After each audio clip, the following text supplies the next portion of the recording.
یاجوج اور ماجوج یہ کون ہیں؟ یہ یافس بن نوح علیہ الصلوۃ والسلام کے اولاد سے فسادی گروہ ہیں۔ ان کی تعداد بہت زیادہ ہے، زمین میں فساد کرتے ہیں اور بہار کے موسم میں نکلتے ہیں تو کھیتیاں اور سب کھا جاتے ہیں، اور ان میں سے کچھ نہ چھوڑتے تھے اور خود چیزیں لاد کر لے جاتے تھے۔ یہ لوگ آدمیوں کو بھی کھا لیتے تھے اور درندوں، وحشی جانوروں، سانپوں اور بچھو تک کو کھا جاتے تھے۔ حضرت ذوالقرنین رضی اللہ تعالیٰ عنہ سے لوگوں نے ان کی شکایت کی کہ وہ زمین میں فساد مچانے والے لوگ ہیں، تو کیا ہم آپ کے لیے اس بات پر کچھ مال مقرر کر دیں؟ آپ ہمارے اور ان کے درمیان ایک دیوار بنا دیں تاکہ ہم تک نہ پہنچ سکے وہ، اور ہم ان کے سر و اجا سے محفوظ رہیں۔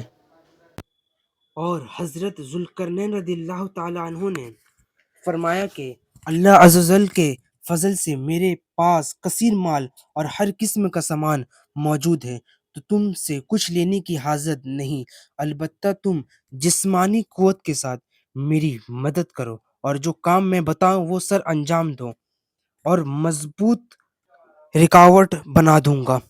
ان لوگوں نے عرض کیا کہ پھر ہمارے متعلق کیا خدمت ہے؟ آپ رضی اللہ تعالیٰ عنہ نے فرمایا، میرے پاس پتھر کے سائز کے لوہے کے ٹکڑے لاؤ۔ جب وہ لے کر آئے تو اس کے بعد ان سے بنیاد کھدائی گئی۔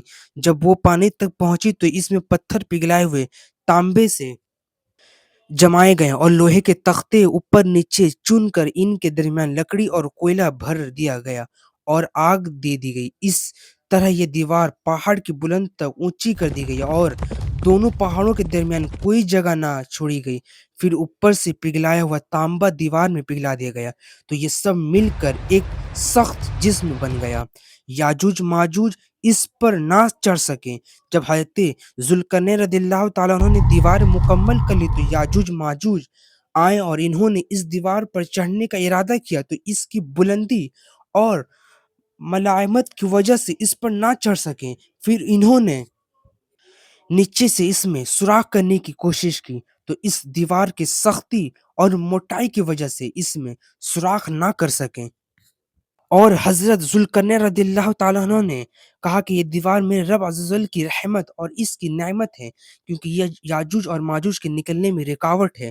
پھر جب میرے رب کا وعدہ آئے گا اور قیامت کے قریب یاجوج ماجوج کے خروج کا وقت آ جائے گا، تو میرا رب عز و جل اس دیوار کو پاس کر دے گا، اور میرے رب عز و جل نے ان کے نکلنے کا جو وعدہ فرمایا ہے اور اس کے علاوہ ہر وعدہ سچا ہے۔ یاجوج ماجوج کے نکلنے سے متعلق ترمذی شریف کی حدیث بھی ہے۔ ابو ہریرہ رضی اللہ تعالیٰ عنہ سے روایت ہے، رسول کریم صلی اللہ تعالی وسلم نے ارشاد فرمایا ہے، یاجوج ماجوج روزانہ اس دیوار کو کھودتے رہتے ہیں، حتیٰ کہ جب اسے توڑنے کے قریب ہوتے ہیں تو ان کا سردار کہتا ہے، چلو اب واپس چلو، کل آ کر پھر توڑیں گے۔ حضور صلی اللہ تعالی علیہ وسلم نے فرمایا، اللہ تعالیٰ سے پہلے سے بہتر کر دیتا ہے، یہاں تک کہ جب ان کی مدت پوری ہو جائے گی اور اللہ تعالیٰ انہیں لوگوں پر بھیجنا چاہے گا تو ان کا سردار کہے گا، واپس لوٹ جاؤ، انشاءاللہ کل تم اسے توڑ ڈالو گے۔ یہ بات وہ استثناء یعنی انشاءاللہ کے ساتھ کہے گا، اور دوسرے دن جب واپس آئیں گے تو اس سے ویسے ہی پائیں گے جس طرح چھوڑ کر گئے تھے، چنانچہ وہ اسے توڑ کر باہر لوگوں پر نکل آئیں گے۔ دنیا فنا ہونے سے پہلے یاجوج اور ماجوج کا نکلنا۔ صدر الشریعہ مفتی امجد علی اعظمی رحمۃ اللہ علیہ لکھتے ہیں کہ بعد قتل دجال حضرت عیسیٰ علیہ السلام کو حکم الہی ہوگا کہ اے مسلمانوں کو کوہ طور پر لے جاؤ، اس لیے کہ کچھ ایسے لوگ ظاہر کیے جائیں گے جن سے لڑنے کی کسی کو طاقت نہیں۔ مسلمانوں کے کوہ طور پر جانے کے بعد یاجوج اور ماجوج ظاہر ہوں گے۔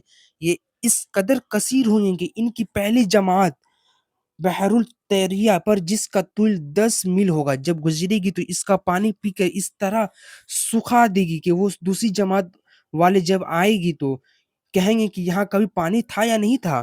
پھر دنیا میں فساد و قتل غارت سے جب فرصت پائیں گے تو کہیں گے کہ زمین لوگوں کو تو قتل کر لیا، عواب آسمان والوں کو قتل کر لیں، یہ کہہ کر اپنے تیر آسمان کی طرف پھینکیں گے۔ خدا کی قدرت کہ ان کے تیر اوپر سے خون آلودہ گریں گے، یہ اپنی ہی حرکتوں میں مشغول ہوں گے، اور وہاں پہاڑ پر حضرت عیسیٰ علیہ السلام ماں اپنے ساتھیوں کے محصور کے ہوں گے، یہاں تک کہ ان کے نزدیک گائے کے سر کی وہ وقت ہوگی جو آج تمہارے نزدیک 100 اشرفیوں کی نہیں۔ اس وقت حضرت عیسیٰ علیہ السلام ماں اپنے ہمراہیوں کی دعا فرمائیں گے، اللہ تعالیٰ ان کی گردنوں میں ایک کیڑا پیدا فرما دے گا کہ ایک دم میں وہ سب کے سب مر جائیں گے۔ ان کے مرنے کے بعد حضرت عیسیٰ علیہ السلام پہاڑ سے اتریں گے، دیکھیں گے کہ تمام زمین ان کی لاشوں اور بدبو سے بھری پڑی ہے، ایک بالش زمین خالی نہیں۔ اس وقت حضرت عیسیٰ علیہ السلام ماں اپنے ہمراہیوں کو پھر دعا کریں گے، اللہ تعالیٰ ایک قسم کے پرندے بھیجے گا، وہ ان کی لاشوں کو جہاں اللہ عز و جل چاہے گا پھینک آئیں گے، اور ان کی تیر و کمان و ترکش کو مسلمان 7 برس تک چلائیں گے۔ جی ہاں ناظرین، 7 برس تک ان کے تیر و کمان کو مسلمان چلائیں گے، اور ارشاد فرمایا کہ جب دیوار ٹوٹ جائے گی تو اس دن ہم یاجوج اور ماجوج کو اس طرح چھوڑ دیں گے کہ ان کا ایک گروہ دوسرے پر اس طرح آئے گا جس طرح پانی کی لہر ایک دوسرے پر آتی ہے، اور وہ اپنی کثیر تعداد کی وجہ سے ایک دوسرے کے ساتھ ملے ہوئے ہوں گے۔ سور پھک ماری جائے گی، اس سے ثابت ہوتا ہے کہ یاجوج ماجوج کا نکلنا قریب قیامت کے علامت سے ہے۔ جی ہاں ناظرین، یاجوج ماجوج نکلیں گے اور اس دنیا میں تباہ و بربادی کریں گے۔ تو ایسی ہی ویڈیو کو دیکھنے کے لیے ہمارے چینل کو سبسکرائب کرنا نہ بھولیں، اور ایسے ہی واقعات کو سننے کے لیے ہمارے چینل کو سبسکرائب کریں۔